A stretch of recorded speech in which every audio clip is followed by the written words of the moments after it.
खुलुमबाय आं सासे बर' सेंग्रा आरो गुवाहाटी हाई कोर्टआव आङो दा प्रेक्टिसिं एडभकेट बा प्रेक्टिस खालामनाय होनो एडभकेट सासे एडभकेटनि खामानिया जाहैबाय प्रेक्टिस खालामनाय जायखिजाया केसनि सायाव नांनाय बे खामानि आङो नंगौ माखासे ट्राइबेल बेल्ट एन्ड ब्लक बे केसजों आं लोब्बा दङ आरो मावबाय थागासिनो दङ आङो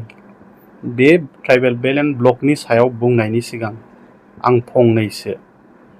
आंनि आंगोनि बर' रायजो राजा आइ आफा आरो दल संगठननि साफ्रोमबो दैदेनगिरि लोगोसे गासैबो गोरों गोरा नोंथांमोननिसिम आङो दिनैनि दिनाव नोंथांमोननि बयनिबो आशीर्बाद लोगोसे आं नोंथांमोनखौ सिबिनाय खुलुमनायजों लोगोसे आंनि जि आयेननि छात्र बा उकिल बा एडभकेट हिसाबै जा रोंगौथि आरो मोन्दांथि बेखौ नोंथांमोना मोनथिनो फैनायलाय आङो जोबोद गोजोननाय मोनदों गिबियावनो नोंथांमोन बयनिसिमबो आङो साबायखर बावग्रोबाय आरो आंनि खुलुमनायखौ जासिबाय दा आङो ट्राइबेल बेल्ट एन्ड ब्लक बे साबजेक्टनि सायाव बुंनायनि सिगां आङो गुबै अर्थ जोंनि जि बै समनि जोंनि बर'नि थासारि बेनि सायाव आं बुंनो लुबैदों आरो बर' माहारिया बा बर' हारिया गावनि गांनाय उखैनायखौ लानानै जुगे जुगे जिग' बुंनांगोन आरो नङा होमबा जे जों आन्दलन खालामबोदों जोङो सेक्रिफाइस बलिदान जिउ होबोदों 5,000नि बांसिन जिउ बलिदान होबाय बेखौ नायोबा गाबनाखांनाय मोनसे गिलु बालु मोनसे थासारिजों बारग'बोबाय दा बेफोरबायदि गासैबो बिथिंखौ नायोबा दा बेवहाय गासैनिबो कन्ट्रिबिउसन दङ आइ आफानिफ्राय लानानै जाम्बा जाम्बि मावनानै जाग्राफोरनिफ्राय लानानै मावनानै जाहोग्रा दाहोना रुवाथि बयनिबो दिनैनि दिनाव जोंनि बिटिसि दानायाव अबदान दङ सासे रुवाथियाबो अबदान होदों सासे लावखाराबो अबदान होदों सासे दाहोनायाबो अबदान होदों सासे मालिकाबो अबदान होदों गासैनि अबदानखौ बावाल'सैनो जाहाथे जोंनि थांखिनिफ्राय दोरोदा आरो मुंख्लंफोरनि जि होलांनाय सेक्रिफाइस बिसोरनि अबदानखौ बावलाङा आरो आङो गावखौनो गोग्गा गोरों होननानै नोंथांमोननि सिगाङाव आं खोथा बुंनोबो लुबैनानै फैनाय नङा बियो दा आङो गिबियावनो नोंथांमोन बयनिबो आङो अनसायनाय मोनगोन आरो नोंथांमोननि बयनिबो आशीर्बाद बिनानैसो आङो जाहाथे उननि मावलांबाय थानाय जातीय इस्यु नेशनेलिज्म स्पिरिटजों आं प्रफेसनेलबाबो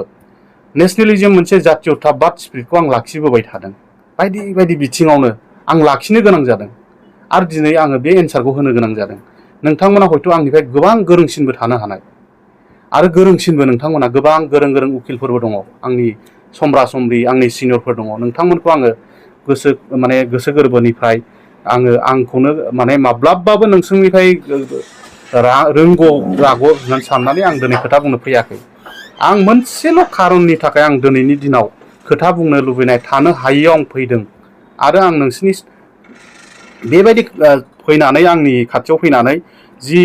बाथ्राफोर मोनथिनो लुबैदों आङो रोजा साबायखर बावो आरो आङो दा आंनि बुंनो गोनां बे बाथ्राखौ आं बुंनो थाखाय आङो जागायनो सानबाय जै बर' हारिनि जा हक आंहाबो मोनसे सेन्टिमेन्ट दङ जोंनो नैबे संबिधाना जोंखौ अराय समनि थाखाय बै समावनो बि.आर. आम्बेडकार मोननि समनिफ्रायनो कनस्टिटिउन्ट एसेम्ब्लिनि उननिफ्रायनो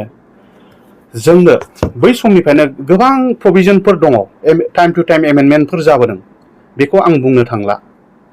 जोंनि land and revenue Assam land and revenue regulation act 1886 आव जोंनो मा होदों नोंथांमोन बयबो मिथिगौ जोंनि रक्षा कवच जायखौ होनो जोंनि थाखाय सेफगार्ड मोनसे होदों दा बे सेफगार्डखौ जोङो मोनथिनानैबो बुजिनानैबो रोंखा राखा जानानैबो जोंनि दल संगठन जोंनि जायफोर पेरेन्ट अर्गानाइजेसनफोरा बिनि सायाव स्टाडि खालामनानै जोंनि गेजेराव बिनि जि इन्टेलेक्चुयेल केपासिटि रोंनाय आरो मावनांगौ खामानि थायो बेफोरखौ मावनायनि सायाव आङो मावनायखौ नुदोंब्लाबो नुदोंब्लाबो इफेक्टिभ खामानि मावनानै रिजाल्ट रायजो राजानो होफैनांगौ होननानै आं सानो। इफेक्टिभलि मावनांगौ, रायजो राजाफोरनो इनपुटखौ होनांगौ, खोथाजों नङा, पलिटिकेलाइज बेनिफिट नङा, पलिटिकेलनि थाखाय पारपासनि थाखायल' जोङो टाइम बिंनि थाखाय नङा। बे मोनसे इस्यु। चेप्टार 10 आव जोंनो रोखा रोखा होनाय दङ जे ट्राइबेल बेलेट ब्लकआ एखेबारे स्पेसिफाइड, एखेबारे रिपर्ट टिपर्ट गासैबो जाजोब्बाय आरो सासे जोंनिनो मानिजाथाव ट्राइबेल ग्रुपनि सासे बिथांखौ जोङो साफ्रोमबो जोंनि आइ आफा, जोंनि रायजो राजा ट्राइबेल माहारिनिफ्राय साबायखर होग्रोनांगोन। प्रद्युत कुमार बराया गिबिसिन ट्राइबेल बेलेट ब्लकनि सायाव इभिक्सन जानांगौ होननानै केस होदों।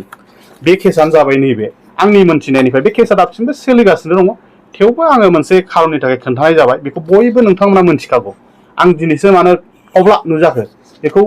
साननो हागौ आरो बेबायदि खोथा। दा थेवबो आङो नोंथांमोननि खावलायनाय लेखा आङो जे रोंगौथि मोनदों बेजों आं बुंनो सानदों आरो जे बे अर्डारा 9 डिसेम्बर 2019 आवनो इभिक्सन जानांगौ होननानै आसाम गभर्नमेन्टनिसिम बा बिटिसिनिसिम स्पेसिफिक डाइरेक्सन थासेयावबो खालामिया जोंनि थाखाय बे बिराद मोनसे आनफर्चुनेट आरो जोङो बेखौ कन्डेमेबलबो होननानै बुंजायो, बुंजाद्रायाबा बुंजायो। मानो होनोबा जों मानि थाखाय ट्राइबेल माहारि बर' माहारिया 5,000निबो बांसिन जिउ बावदों आरो गुबै जोंनि थांखिया मामोन, बड'फानि थांखिया मामोन? बड'फाया थामोनथा रैखाथिनि थाखायसो आन्दलन खालामदोंमोन। थामोनथा माने मा? थानो थाखाय मोनथाय, हानि बाथ्रासो बुंदोंमोन। जों मोनबो सिन्थाखौनो खालामनो हाया हानि अनगायै। बर' माहारि बा ट्राइबेल माहारिया मावनानै जाग्रा हारि, जों बहाबा थांनानै बिजनेस मावनानै जानो रोङा। खुनुरुखुम जों एफा एनै मालायनि दखान, मालायनि गारि बायदिसिना बेफोरबायदि लेबार जातिय बा बेफोरबायदिखौसो जोङो सिकिउरिटि गार्ड थाहैनानै जों जानो रोंगो। ओंखायनो जोंनो हायानो जोंनि गुबै थांनानै थानो थाखाय। हानि अनगायै जोंहा अल्टारनेटिभ गैया दिनैनि डेटआवबो बुंजायो। एसेबाबो जों दा सोलायबाय, गोदान जुगजों एसे खारफानांगौखौ जों रोंबायब्लाबो दासिमावबो जोंनो 80निफ्राय 85 माने जौखोन्दोआनो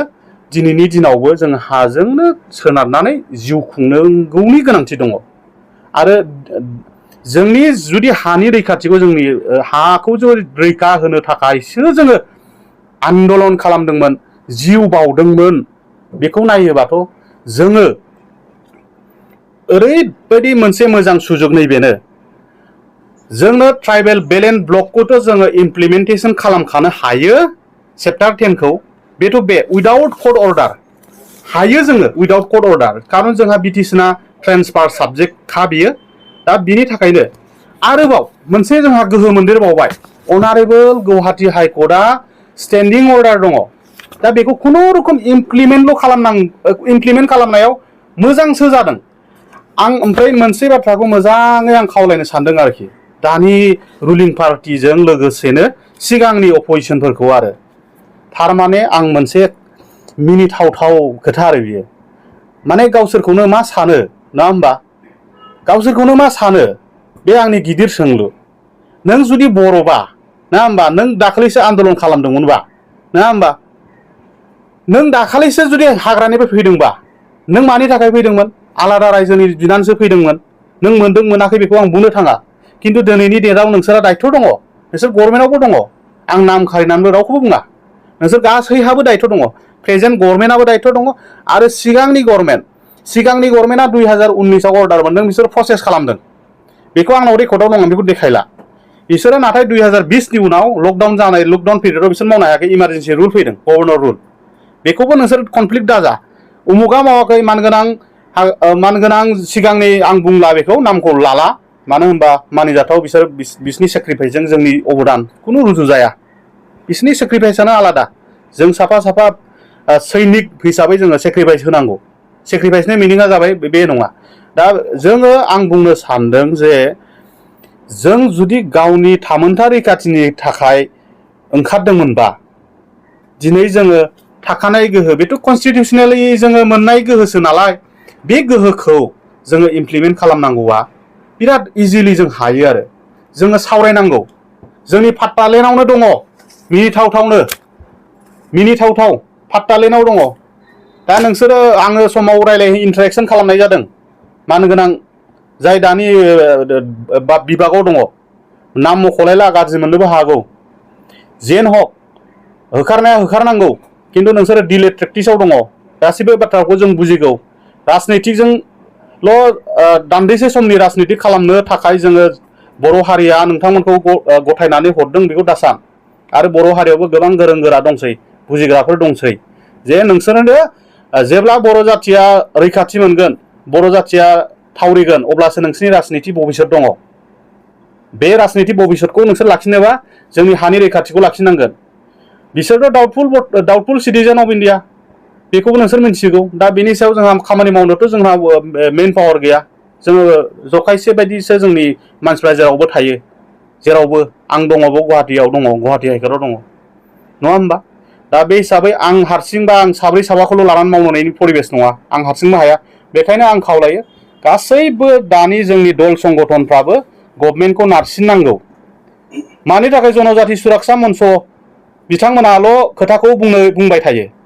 दुलाराय बर' फरायसादाबो बुङो थिगैनो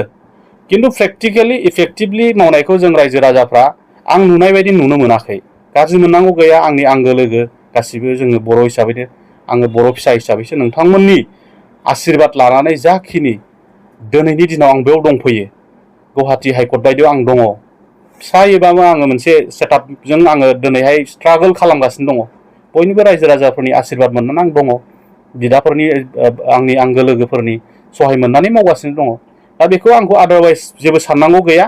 आं मोनसेल' आंनिफ्राय खावलायनाय जुदि 5,000निबो बांसिन जिउ बावनांदों जोङो सेक्रिफाइस होनांदों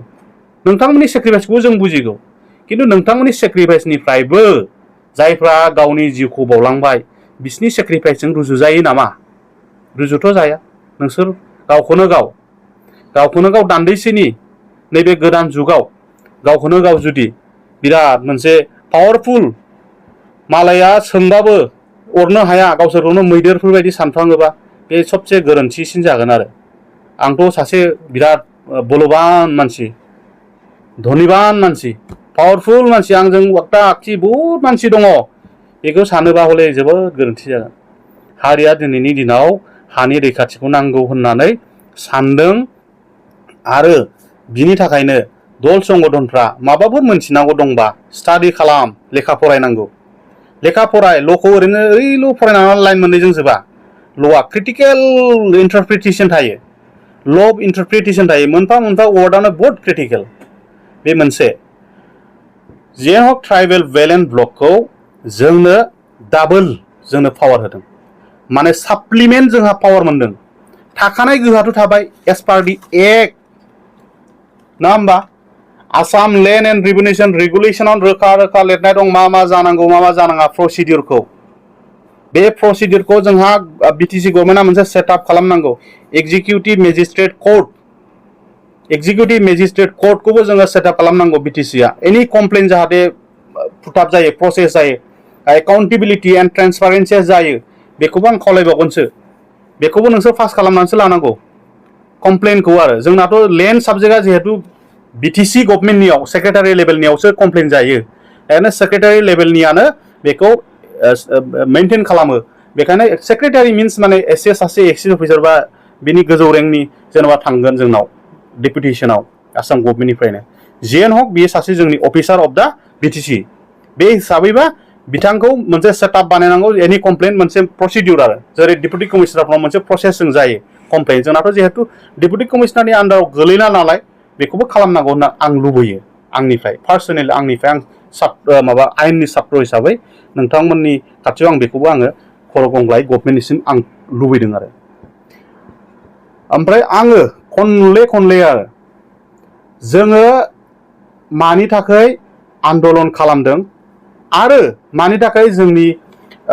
जोहोलावफोरा गावनि जिउखौ बावखो बेखौ बावनाय बायदि जों नुदों बाथ्राफोरखौ आरो बे मोनसे आङो बेखायनो दिनैनि दिनाव गभर्नमेन्टखौ बिटिसि गभर्नमेन्ट आरो गभर्नमेन्टनि मानसि आरो अपोजिसननि मानसि बिथांमोनाबो जाहाथे आयेननि बाथ्रानि अनगायै खोथाखौ बुंलाबाया जायगायाव थांनानै जोङो होखारहोआ उमुगा थांगोन ओरै बुंगोन जाहाथे आयेनाव जेरै दं बिदिनो जागोन बेखौ बैसोरजोंबो रायलायनांगौ गभर्नमेन्टनि दायथ' बियो गभर्नमेन्टआ जायफोर जों कमप्लेन जेन'बा होबाय कमप्लेन होजाग्रा अपोजिट पार्टिजोंबो मोजाङै हियारिं जानानै प्रब्लेमा सल्भ जानांगौ खुनु गिनांगौ खोथा गैया खुनु आदारवाइज साननांगौ गैया बिथांमोनाबो गावसोरखौ इलिगेलि थादोंखौ मोनथिखायो बाव खुनु धरननि गाज्रि थासारि फैगोन बिनि थाखायनो गभर्नमेन्टआनो रल लानांगौ मोजां भाबै गिनांगौ साननांगौ गैया बेखौ गिनानै जुदि थायोबा जोंथ' नुखाबाय दाखालि मा सिटुएसन जादों नाम लालायनाङा जोङो जेसेबां जोंनि रैखाथि होआ जों एसेबांनो जोंनि मानसिफ्रा खमायलांगोन बाङाय जालांगोन आं गोबां गिदिर खोथा बुंला दिनैनि दिनाव खारन गरम बोथोरावबो दिनैनि दिनाव आंनाव मोनथिनो फैदों बे गरम दिनाव सोर मा बुंलायखो गोदान धुमकेतु बायदि नङा होमबा बेबायदि मोनसे थासारि बुंनोबो हागौ आं गिबियावनो बुंनानै लाखाबाय गावखौनो आहाबो गोबां कन्ट्रिबिउसन दङ आं गोग्गानानै बुंनो हायो मोनसे समाव आङो गुवाहाटी इउनिभार्सिटियाव आङो जेनेरेल सेक्रेटारि जानाय मानसि आरो एन्टायार आंनि स्टुडेन्ट लाइफआव आङो एबसुनि जेनेरेल सेक्रेटारि प्रेसिडेन्ट एडभाइजारनि अनगायैबो आङो जेब्लानो आंनि टार्म फैदों इलिजिबिलिटि फैदों अब्लानो आं इभेन गौहाटी हाइकर्टनि एक्जिकिउटिभ मेम्बार दिनैनि डेटआव आङो रावबो अर्गेनाइजेसन रिलेसन गैया जानो हागौ थेवबो आंनावबो मोनसे सेन्टिमेन्ट दं आंबो दिल्लीयाव लामा थाबायहैदों दिल्लीयाव आन्दलन खालामहैदों नङा होमबा आरो लामा गाथेदों जोंबो हाजार बार आंबो बर' फिसा आंबो जायगानिनो बिटिसिनिनो बासि आंहाबो मोनसे सेन्टिमेन्ट दंखाय आङो दिनैहाय नोंथांमोननि बेबायदि आंनि खाथियाव फैनायखौ जोबोद गोजोननाय मोनदों आङो आरो नोंथांमोन रायजो राजानिसिम आंनि बुंनायफोरखौ जाहाथे दुखु लालायनाङा गाज्रि मोनलायनाङा खारन आंबो सासे बर' फिसा हिसाबै नोंथांमोनजोंथ' गोबां सावरायनो गोसो जायो नाथाय जों एडभकेटफोरखौ इसेबां मानि एक्सेप्टेन्स लेभेला बहुद खम आरो ससाइटियाव बेखौ नुदों आरो आं मोनसे दिनैनि दिनावनो बेखौ आं बुंनो लुबैगोन आरो जे जोंहा बर'नि गिबि हाइकर्टनि जास्टिस सोर होननानै सोंबा हयथ' रावबो मिथियाबो जानो हागौ बिथांनि सोमोन्दै आङो एसे आं खोन्थानो सानबाय बिथाङा जाहैबाय प्रनय कुमार मुसाहारी बिटिसि बासि बिथाङाबो मोनसे समनि बै समनि आन्दलनकारिमोन उदयाचल बिग्रा मानसिमोन खिन्थु बेबो सासे बिराद माने ओरै साननाङा आरो कन्ट्रिबिउसन जेराव थायो बेनाबो कन्ट्रिबिउसन थायो आरो नोंनि आन्दलन खालामनायल' कन्ट्रिबिउसना बिसिनि कन्ट्रिबिउसनानो बर'नि फार्स्ट जास्टिस जानाय गुवाहाटी हाइकर्टआव प्रनय कुमार मुसाहारी बिथांमोन बायदिखौ जोङो जेब्लायबो जोङो जोंनि दल संगठनफ्रा आं लेंहरबायदों नामा आं नुवाखै खिन्थु फार्स्ट हाइकर्टनि जास्टिस बिथांखौ जोङो गोबाङानो सिनायखायो खिन्थु आं पुराना मानसि दैदेनगिरिफोरजों रायलायबाय खिन्थु हाइकर्टनि जास्टिस होननाय माने साधारन बाथ्रा नङा आरो हाइकर्टनि जास्टिसा सहज बाथ्रा नङा बेखायनो जोङो आं दिनैनि समाव मोनसे बाथ्राखौ नुबाय थादों आरो बर' समाजाव मोनसे डिसिप्लिन होननाय बुस्थुआ बै समाव दंमोन आरो जों जेब्ला फरायदोंमोन जों उन्दै समाव मोनसे अनार होलायनाय रेसपेक्ट होलायनाया जोंखौ फोरोंदोंमोनबो दानि दिनाव खिन्थु गोरों गोराजों कम्पारेटिभलि माने कम्पेरिजनखौनो लाबोलायला आरो बे मोनसेया जोंना साननो गोनां थासारि बियो दा बेखौबो नायोबा बहुत गोबां खोथा जोंनि प्रथम जोंनि प्रनय कुमार मुसाहारिया बिराद जातिनि थाखाय कन्ट्रिबिउसन होलांदों नेसननि थाखाय स्टेटनि थाखाय कन्ट्रिबिउसन होदों आं बेखौबो फंनैसो एसे बुंदेरबाय आरो गोनां जायोबा बिनि सायाव आङो प्रनय कुमार मुसाहारिनि सायाव बुंबावगोन आङो बेखिनिखौ बुंबाय एसे गोब्राब खाब्रां रावजों बुंफ्लांबायबो जानो हागौ आंनि रावा एसे खाब्रांब्लाबो नोंथांमोना जाहाथे खाब्रां दासानसै आरो दुखु दामोन आङो दिनैसो गिबि खेब बर' रावजों आङो होफेरदों आङो बिदि खुनु रोखोमनि पर्टेलाव आं होनोबो लुबैथारनानै होनाय नङा आङो नैबे जिनाखि ट्राइबेल बेल्ट एन्ड ब्लक बिनि सायाव कनसेप्टआ क्लियार जानांगौ बेहाय गिनांगौ माबा मोनसे दावराव दावसि जागोन बे नङा बुजाय आजाय जोङो बिसोरखौ बुजायनानैबाबो जायगाखौ दोरदहोनानै जोंनि फाट्टा लेन्डनिफ्राय आरो जोंनि ट्राइबेल बेल्ट एन्ड ब्लक बे जोंनिसो हा बेयो जोंनिसो हा ट्राइबेलफोरनि हा बेकवार्ड क्लासेसफोरनिसो हा बेखौ मानो जोङो गभर्नमेन्टआ फावसायनांगौ गावनि राजनितिकआ जेब्लानाखि बर' हारिया मोजाङै थांनानै थागोन होमबासो राजनिति थावरिगोन नों दिनैनि दिनाव राजनिति खालामगोन ना होमबा गाबोननि दिनाव जोंनि राजनिति केरियारा जोंनि फिसा फिसौनि फिसा फिसौनाव जोबहैजोबगोन मा थागोन जोंहा बेखिनि आरो